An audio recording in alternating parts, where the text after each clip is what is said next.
Hi guys. Ngayon guys, kakain tayong mango. Titignan lang natin kung bangas.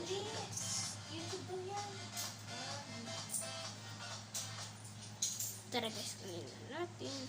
Hindi ako marunong neto guys talaga. Marunong ako neto.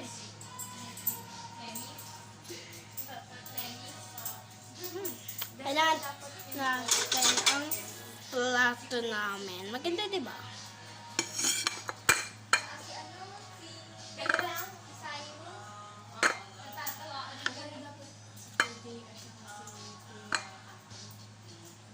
Ayun niya guys. Ubusan tayo oras. Sobrang bait niya talaga. Siya na yung the best na taga-dyan na kilala. My favorite. Bait siya.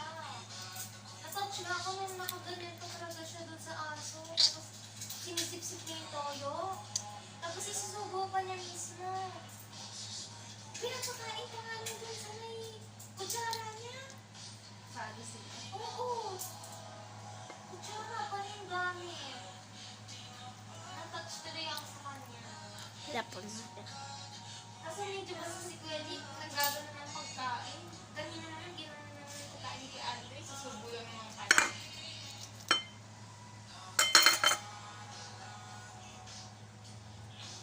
Pero mabait talaga si Kuya. Kahit may salsas, mabait siya. Kanina nga nagreklamo. Sabi ni Kuya Dick, oh, may tulog na ba si Cyrus? Tapos sabi ni Kuya Dick, nauubos na nga po pera ko dyan.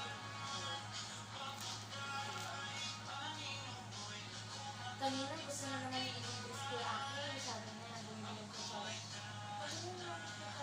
Tapos pagka sabi niya, okay, okay, gusto mo? Sabi niya, Guys, paubos na tayo. Baka mag-part 2. Mag-part 2 na nga, diba? Hugas tayong kamay. ito pumipin mo pala yung sa ako. Sabi niya sa akin, I-wait. Ito guys, nag-wait lang ako. Sabi ko, wait lang.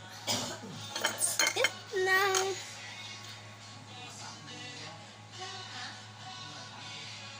Ang sarap! kasi nagpapaligo siya. Asim guys.